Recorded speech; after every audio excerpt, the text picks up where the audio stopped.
Expiación. El camino hacia la reconciliación completa con Dios. Capítulo 24. El castigo de todos nosotros.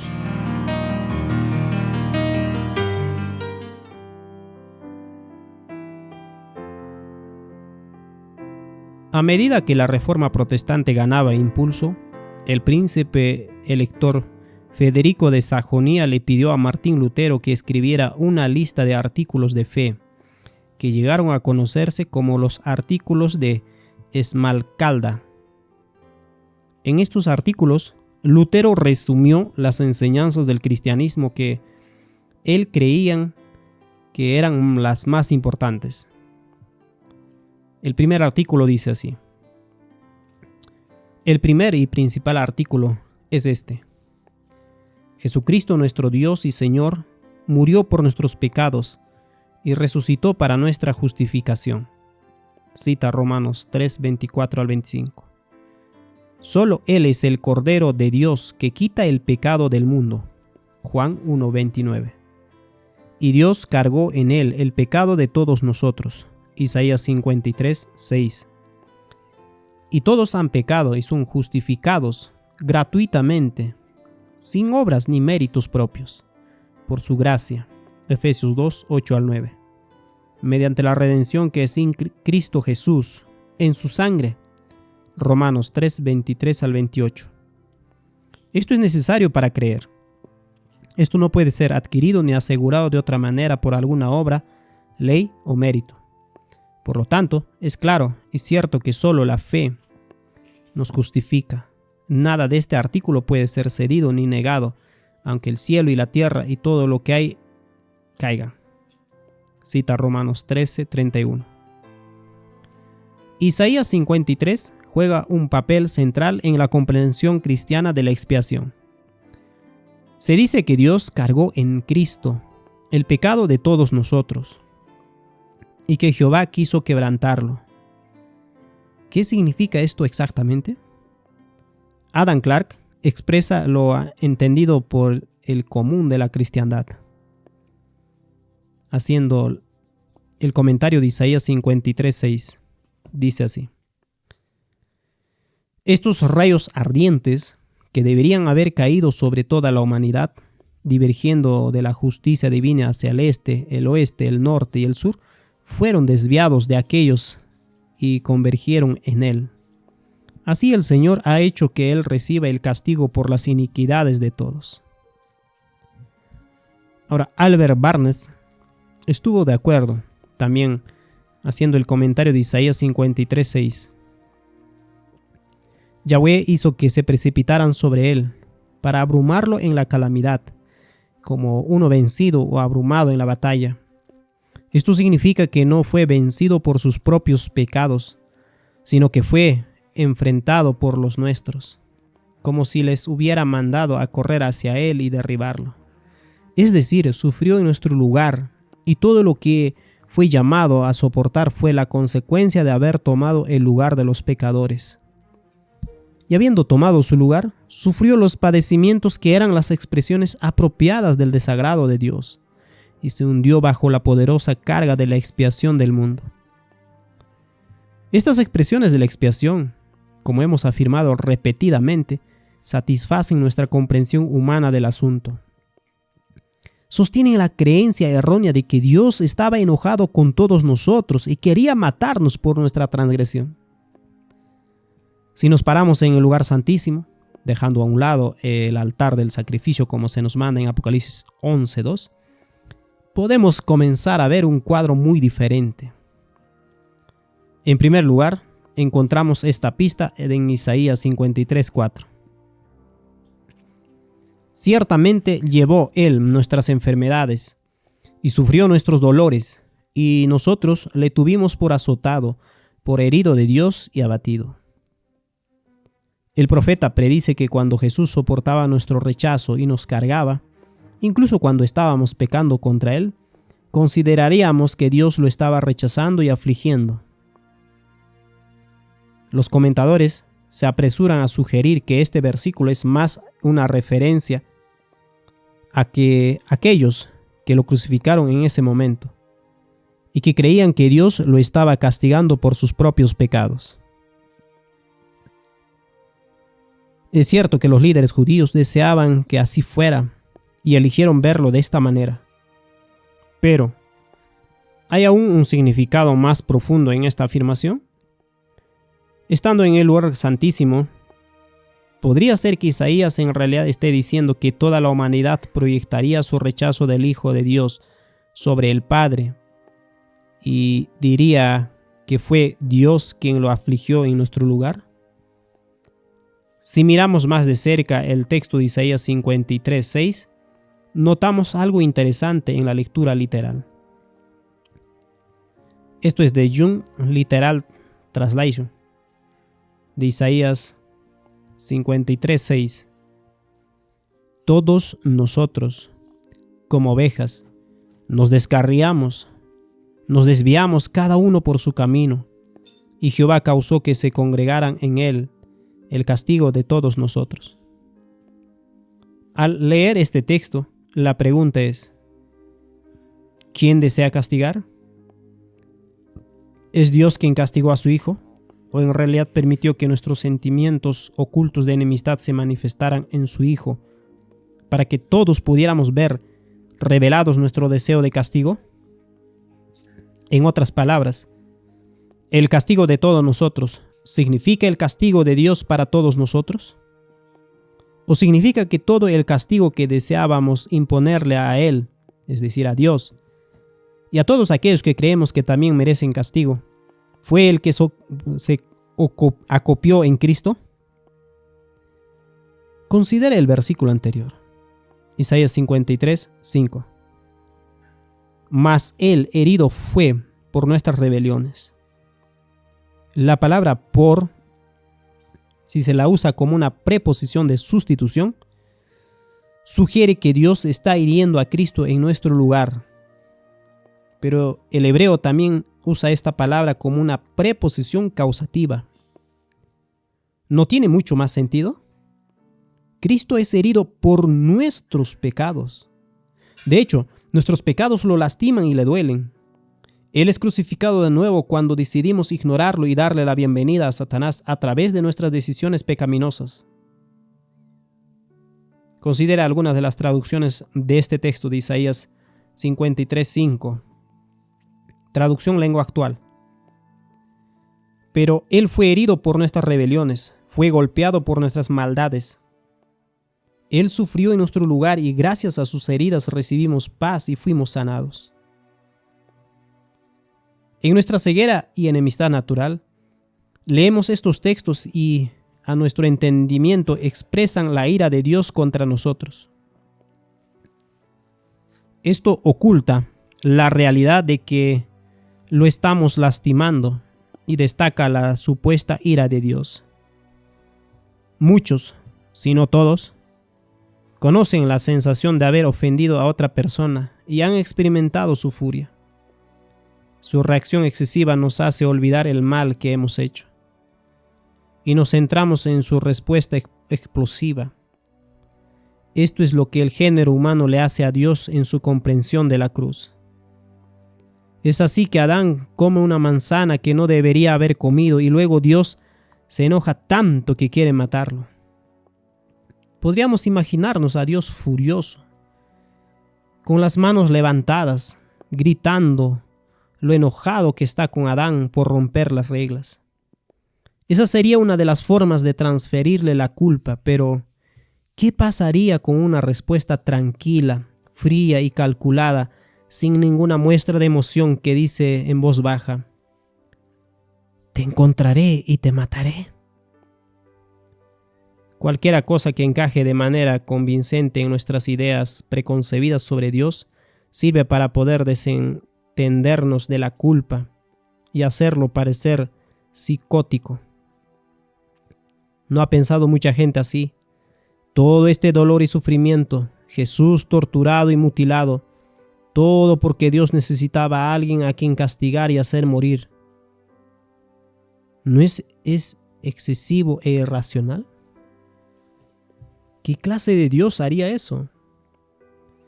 Este razonamiento nos permite remitir nuestra culpa y evitar reconocer que nuestras vidas egoístas han herido a Dios.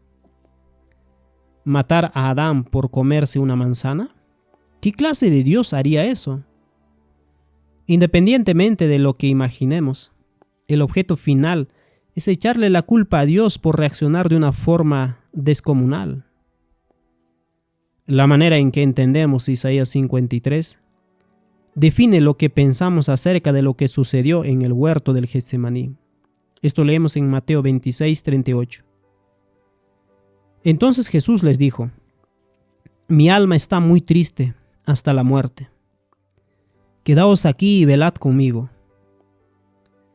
¿Qué causó la extrema tristeza del alma de Jesús? ¿Fue la ira del Padre descendiendo sobre él? ¿O fue el pleno impacto del rechazo humano que experimentaba por parte de aquellos presentes que representaban la reacción de toda la humanidad hacia él? Spurgeon nos presenta el caso tal como él lo percibe. Así lo menciona en su libro La agonía en Getsemaní, escrito el 18 de octubre de 1874. Dice así: ¿qué es entonces a vuestro criterio lo que distingue tan peculiarmente al Getsemaní y sus dolores? Creemos que el Padre lo puso en angustia por nosotros.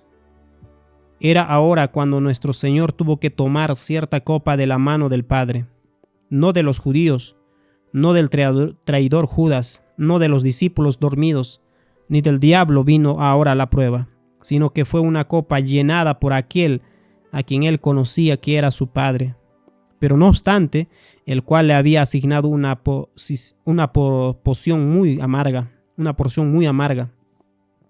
copa que no debía beber su cuerpo ni cuya hiel ser desperdiciada en su carne, sino una copa que especialmente pasmaba su alma y turbaba lo más profundo de su corazón. Él retrocedió ante ella, y por tanto estad seguros de que fue un trago más terrible que el dolor físico, ya que antes éste no se retrajo. Era una porción más terrible que el reproche del que no se había apartado, más terrible que la tentación satánica que él había vencido. Era algo inconcebiblemente terrible, asombrosamente llena de pavor, que vino de la mano del Padre. Esto elimina toda duda sobre lo que era, porque leemos: el Señor quiso quebrantarlo, sujetándolo a padecimientos, cuando haya puesto su vida en expiación por el pecado. Mas Jehová cargó en él el pecado de todos nosotros. Por nosotros lo hizo pecado, aunque no conoció pecado. Esto, entonces, es lo que causó al Salvador tan extraordinaria depresión. Ahora estaba a punto de gustar la muerte por todos, de llevar la maldición que correspondía a los pecadores, porque él estaba en el lugar del pecador y debía sufrir en su lugar. He aquí el secreto de aquellas agonías. Spurgeon le presenta a Cristo una copa llena de la ira del Padre contra el pecado. Es la máscara perfecta para ocultar la realidad de nuestro odio humano natural contra Dios y su Hijo. ¿Cómo es que Dios hizo del alma de su Hijo una ofrenda por el pecado? La Biblia nos dice claramente, Romanos 8:32, el que no escatimó ni a su propio Hijo, sino que lo entregó por todos nosotros, ¿cómo no nos dará también con él todas las cosas? Lucas 22:53. Habiendo estado con vosotros cada día en el templo, no extendisteis las manos contra mí, mas esta es vuestra hora y la potestad de las tinieblas. Dios nos entregó a Cristo. Este les dijo: esta es vuestra hora y el poder de las tinieblas. El amor de Dios que había sostenido a Cristo pareció desvanecerse. ¿Parece el Padre abandonarlo?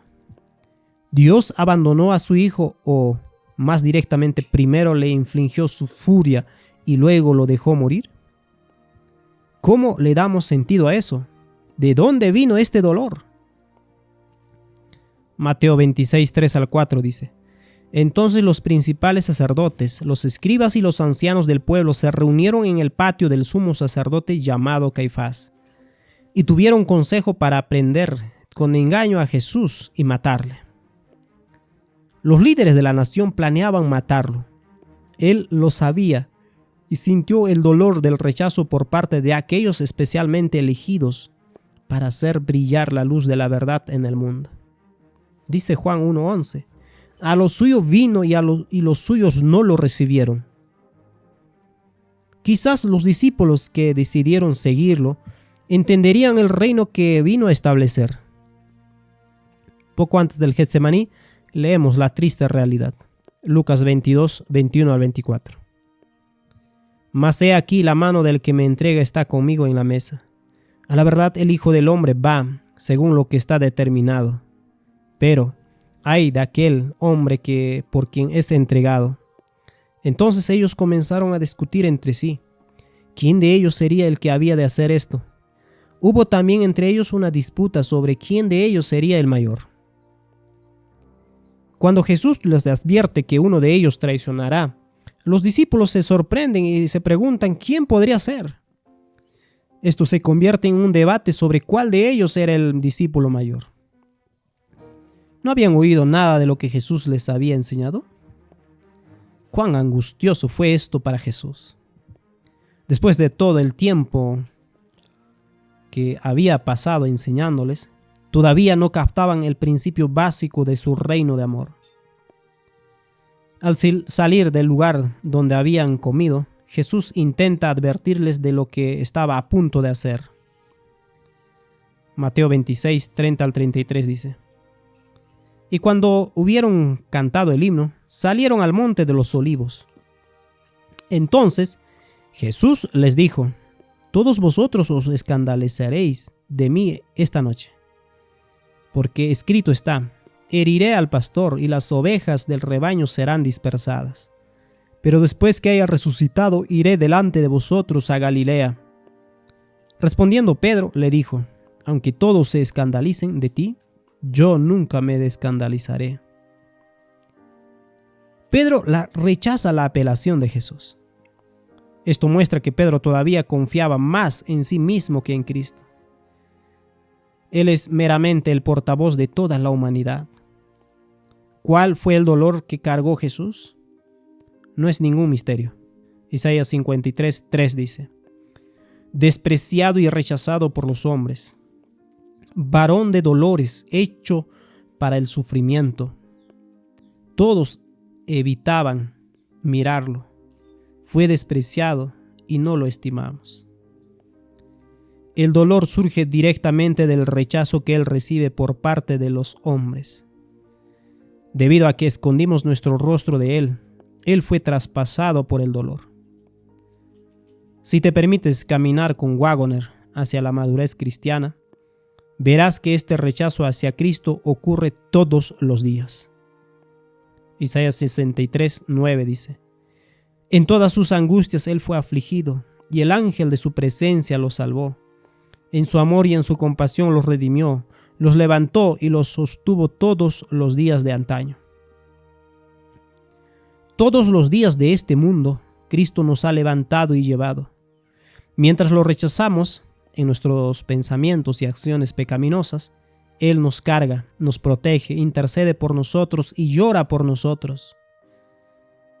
Cuando puedas tener el valor de dejar afuera el altar de bronce, verás una cruz tan brillante, tan resplandeciente, llena de amor, que tu corazón será conmovido hasta el punto de reconciliarte con Dios. Así podrás recibir la expiación.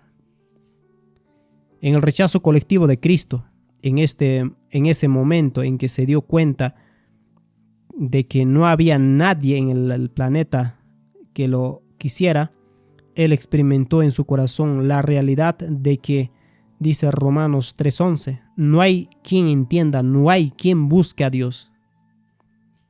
Los líderes de Israel expresaron más tarde el sentimiento universal, revelando la enemistad omnipresente del hombre contra Dios.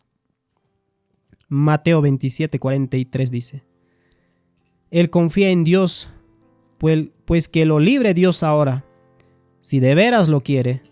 ¿Acaso no dijo, yo soy el Hijo de Dios?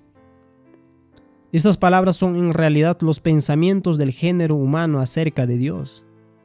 La voluntad soberana colectiva de los hijos de Adán habla a una sola voz. Fuera, fuera, crucifícale. Pilato les dijo, ¿a vuestro rey de crucificar? Respondieron los principales sacerdotes, no tenemos más rey que César. Juan 19:15. El Padre Celestial no protesta.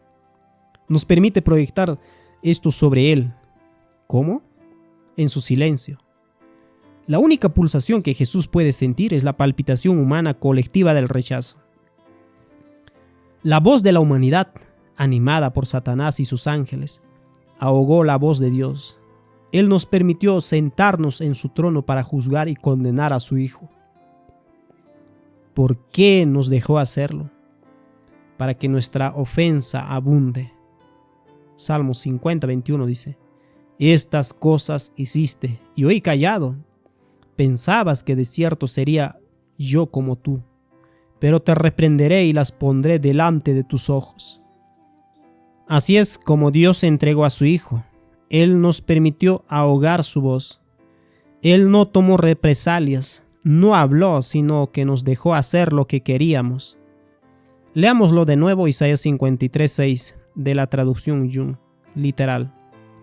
Todos nosotros como ovejas nos descarriamos, nos desviamos cada uno por su camino, y Jehová causó que se congregara en él el castigo de todos nosotros. Debido a que nos volvimos a nuestro propio camino, nos negamos a simpatizar con él y rechazamos sus súplicas para que perdonáramos a nuestros enemigos y dejáramos de lado nuestra necesidad de castigar. Dios, en silencio, permitió que el castigo que propusimos cayera sobre su Hijo. En la oscuridad de la noche, mientras Jesús intentaba desesperadamente superar el rechazo que le habíamos impuesto, pensó que si tan solo pudiera saber que sus discípulos oraban por él, si tan solo pudiera saber esto, entonces el hechizo de la desesperación que estaba sobre él podría romperse. Avanzó aún más y cayó rostro en tierra y oró, diciendo, Padre mío, si es posible, pase de mí esta copa, pero no como yo quiero, sino como tú quieres. Luego vino a los discípulos y los encontró de la siguiente manera en Mateo 26, 39 al 43.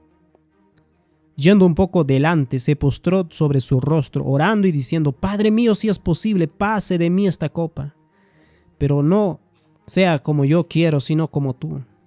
Vino luego a sus discípulos y los halló durmiendo, y dijo a Pedro, ¿así que no habéis podido velar conmigo una hora? Velad y orad para que no entréis en tentación. El espíritu a la verdad está dispuesto, pero la carne es débil. Otra vez fue y oró por segunda vez, diciendo, Padre mío, si no puedes pasar de mí esta copa sin que yo la beba, hágase tu voluntad. Vino otra vez y los halló durmiendo, porque los ojos de ellos estaban cargados de sueño. Después de cada vez que oraba a su Padre, pidiendo una señal de su aceptación, acudía a sus discípulos para ver alguna forma de evidencia de que alguien se preocupaba por él. Los encontró dormidos. Esto lo traspasó hasta lo más profundo. Satanás les susurró al oído que todo su trabajo era en vano y que a nadie le importaba. Sabía que los discípulos dormidos, desprovistos de la ayuda de la oración, huirían de él como luego lo hicieron. Esto vemos en Mateo 26, 56. El gran dolor de Jesús no fue debido a esta falsa idea de que la ira de Dios descendía sobre él. Este dolor surge directamente de nuestro rechazo hacia él. Fue herido por esta transgresión. Fue la raza humana la que mató al Hijo de Dios, no su amado Padre. Fue Adán quien condenó a Dios, no Dios quien condenó a Adán. Pero nunca sabríamos el verdadero efecto de nuestro pecado hasta que lo viéramos manifestado en la muerte de Cristo. Dios entregó a su Hijo a nuestra ira para que pudiéramos ver la enemistad y la condenación que reside en nuestro interior que, sin saberlo, sentimos hacia Él. De pie ante el altar del bronce, en el patio exterior, vemos a Dios asumir el carácter de juez. Parece despojado de sus tiernas cualidades de padre y aparece entre las nubes oscuras como un rey vengador. Con esta mentalidad de inseguridad y terror hacia nuestro Padre Celestial, el derramamiento de la sangre de Cristo nos convence de que el perdón nos está asegurado. Con esta seguridad somos invitados a caminar con Jesús hacia el lugar santísimo, donde se nos ofrece la oportunidad de aprender qué sucedió realmente y quién exigió la muerte.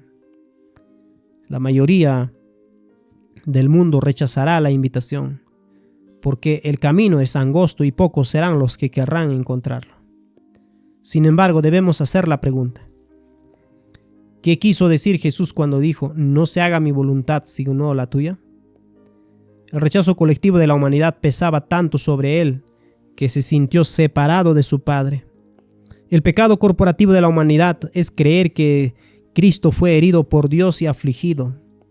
Jesús fue tentado a creer lo que todos los demás creían acerca de él. Su rechazo hacia él, la raíz de creer que Dios lo estaba castigando, le hizo dudar a Cristo sobre si esto podría ser verdad. Comenzó a luchar con la idea incorrecta de que Dios realmente lo estaba castigando, así como Abraham luchó con la idea incorrecta de que Dios quería que sacrificara a su hijo. Satanás le impuso esta mentira.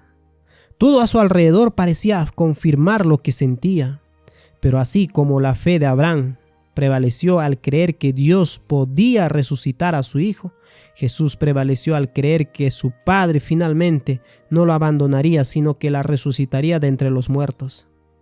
Jesús hizo pedazos la oscuridad cuando oró: Padre, en tus manos encomiendo mi espíritu. Lucas 23:46. La fe de Jesús supera todas nuestras ideas falsas sobre el carácter de Dios. Fue tentado a creer que Dios lo había abandonado, cosa que el pecado hace creer a todo hombre cuando la situación se pone difícil. Pero su fe perfecta no se rindió a esta mentira. Se aferró a su Padre y el Padre estaba con su Hijo allí en la oscuridad. Leemos esto en Salmo 18:11.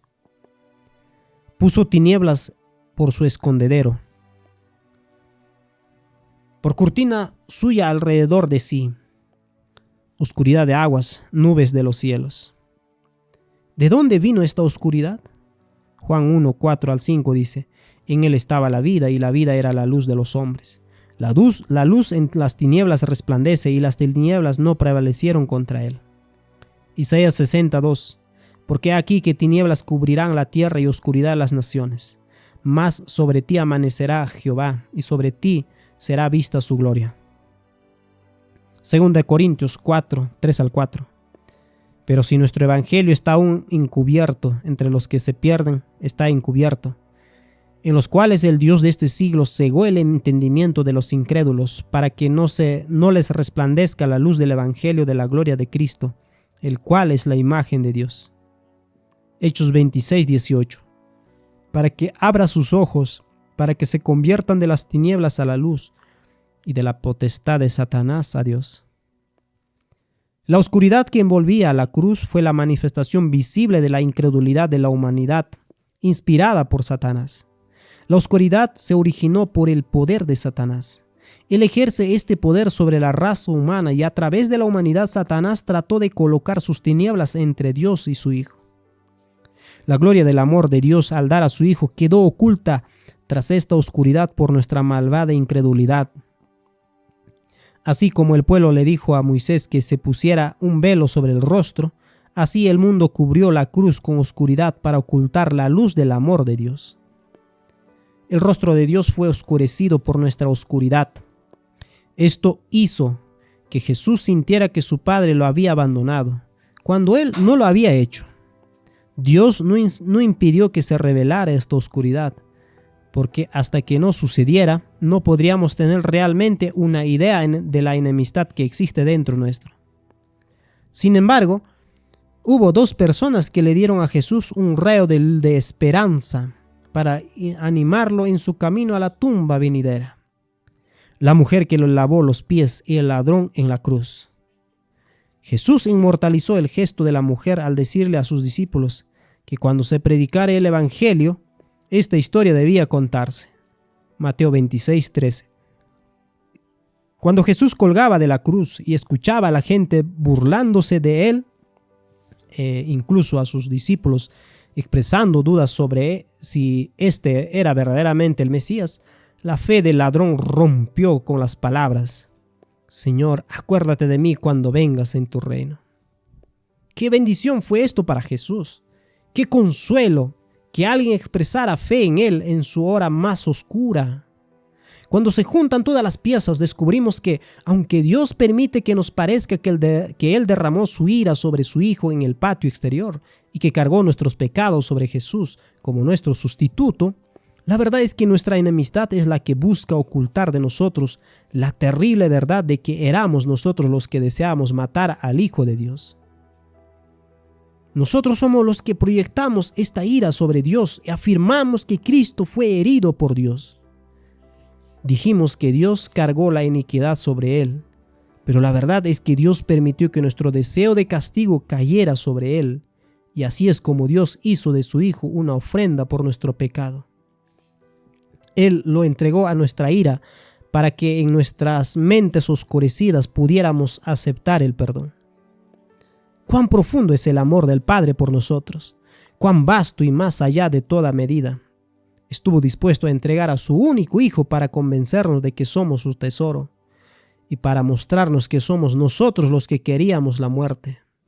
Cuando nos damos cuenta de que nosotros exigimos la muerte como castigo por el pecado y que este no es el carácter de Dios, entonces la oscuridad desaparecerá y la expiación podrá completarse. Nuestro querido Padre nunca quiso el sacrificio por el pecado. Tuvo que darnos lo que queríamos para satisfacer nuestras ideas de justicia. No había otra manera de salvarnos de nuestra absoluta estupidez y maldad. Pero gracias a Dios, Él no nos condena. Gracias a Dios, Él todavía nos ama. Gracias a Jesús por sufrir todo ese horror por nosotros.